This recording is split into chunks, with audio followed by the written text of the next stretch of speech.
Holi special balushahi মিষ্টির রেসিপিটা বাড়িতে একবার এভাবে বানিয়ে দেখতে পারেন। খেতে ভীষণ ভালো হয়, খুব কম সময়ের মধ্যেও বানিয়ে নেওয়া যায় এবং বাড়িতে থাকা সামান্য উপকরণ দিয়ে কিন্তু আপনারা এই মিষ্টিটা বানিয়ে নিতে পারেন। খুব বেশি সময়েরও প্রয়োজন হয় না। যারা এখনও পর্যন্ত এই মিষ্টিটা বাড়িতে বানাননি তারাও কিন্তু খুব সহজে এই মিষ্টিটা বানাতে পারবেন। তো চলুন শুরু করি।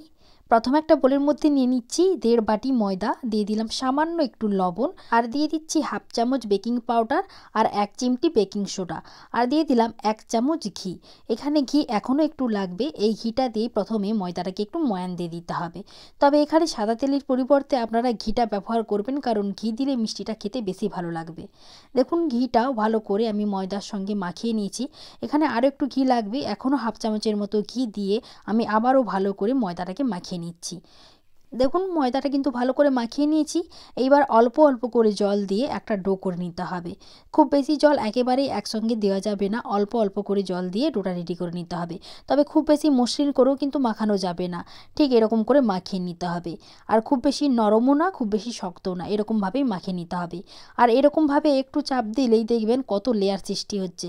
এরকম করে কিন্তু ময়দাটা মাখিয়ে নিতে হবে। এইদিকে একটা সসপ্যান গ্যাসের মধ্যে বসিয়ে দিয়েছিলাম। এর মধ্যে দিয়ে দিচ্ছি 1 বাটি চিনি আর হাফ বাটি জল, দিয়ে দিচ্ছি 2টো এলাচ, মুখটা ফাটিয়ে দিয়েছি, এতে একটা খুব সুন্দর ফ্লেভার আসে। এবার গ্যাসটা অন করে দিয়ে একটু অনবরত নাড়িয়ে নেব চিনিটা গলে যাওয়া পর্যন্ত। দেখুন চিনিটা গলে গেছে। চিনির শিরাটাকে আরেকটু ফুটিয়ে ঘন করে নিতে হবে। চিনির শিরাটা কিন্তু এখানে খুবই গুরুত্বপূর্ণ। খুব বেশি পাতলা করলেও চলবে না, আবার খুব বেশি মোটা করলেও চলবে না। দেখুন চিনির শিরাটাকে একটু ফুটিয়ে নিয়েছি। যখন একটু হাতে নিয়ে এরকম চাপ দিলে হালকা চিটচিট ভাব অনুভব হচ্ছে, তখন বুঝে নিতে হবে চিনির শিরাটা একেবারেই রেডি। এখন আমি এর মধ্যে দিয়ে দিচ্ছি 1 ফোঁটা অরেঞ্জ ফুড কালার। এতে বালুশাহী মিষ্টির কালারটা খুব সুন্দর আসবে। আপনারা চাইলে এটা স্কিপ করতে পারেন, অথবা এর পরিবর্তে কেশরও ব্যবহার করতে পারেন। চিনির শিরাটা আমার একেবারেই রেডি। এবার মিষ্টির জন্য যে ময়দাটা মাখিয়ে রেখেছিলাম সেটাকে এরকমভাবে ছিঁড়ে ছিঁড়ে পাট পাট করে নিতে হবে। তাহলে কি হবে, মিষ্টির লেয়ারটা খুব সুন্দর আসবে। দেখুন ঠিক এরকম করে রেখে দিতে হবে।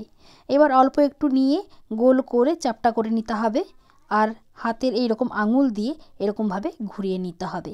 এরকমভাবে ঘুরালে কী হবে, লেয়ারটা খুব সুন্দরভাবে বোঝা যাবে। দেখুন ঠিক এরকমভাবে করে নিতে হবে। আর ঘোরানোটা কিন্তু একদিকেই হবে, যে কোনো একদিকেই কিন্তু ঘোরাতে হবে, তবেই মিষ্টির লেয়ারটা ভালোভাবে বোঝা যাবে। দেখুন ঠিক এরকম করেই সমস্ত মিষ্টিগুলো রেডি করে নিতে হবে।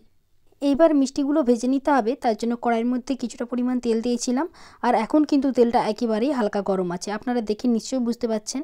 এখন এর মধ্যে সমস্ত মিষ্টিগুলো ছেড়ে দিতে হবে। এই সময় গ্যাসের ফ্লেমটা কিন্তু লোতেই থাকবে, খুব বেশি হাই করা যাবে না। একটু সময় নিয়েই কিন্তু ভেজে নিতে হবে, আর মাঝে মাঝে একটু এরকম নাড়িয়ে নিতে হবে, তাহলে তলায় লেগে যাবে না। মিষ্টিগুলো খুব সুন্দরভাবে রেডি হবে। কিছুক্ষণ পরে দেখুন মিষ্টিটা তেলের উপরে ভেসে উঠেছে এবং আকারেও কিন্তু অনেকটা বড় হয়ে গেছে। এই রকম সময় নিয়ে কিন্তু মিষ্টিগুলো ভেজে নিতে হবে। যখন মিষ্টিটা এরকম হালকা গোল্ডেন ব্রাউন কালার চলে আসবে, তখন এই মিষ্টিগুলোকে তুলে নামিয়ে নিতে হবে। আর মিষ্টির মধ্যে লেয়ারটা দেখুন কতটা বোঝা যাচ্ছে। এরকম করে মিষ্টিগুলো হয়ে গেলে একটা ছান্তার মাধ্যমে তুলে শিরার মধ্যে দিয়ে দিচ্ছি। আমি কিন্তু একেবারেই সব মিষ্টিটা দিচ্ছি না, কম কম করেই দিচ্ছি। আর এই শিরার মধ্যে দিয়েই 2-3 মিনিটের মতো উল্টে দিচ্ছি।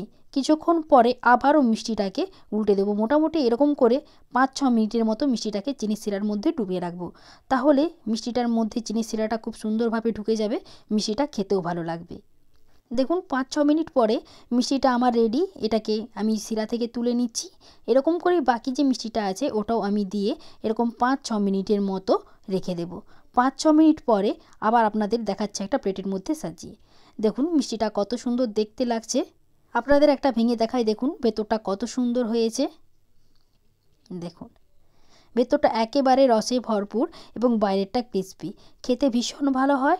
আর যারা বানাতে পারেন না তারাও কিন্তু খুব সহজেই বানিয়ে নিতে পারেন, খুব বেশি সময়েরও প্রয়োজন হয় না, আর খেতেও হয় দুর্দান্ত। তো চলুন ভিডিওটি এখানেই শেষ করছি। সবাই ভালো থাকবেন, সুস্থ থাকবেন। ধন্যবাদ।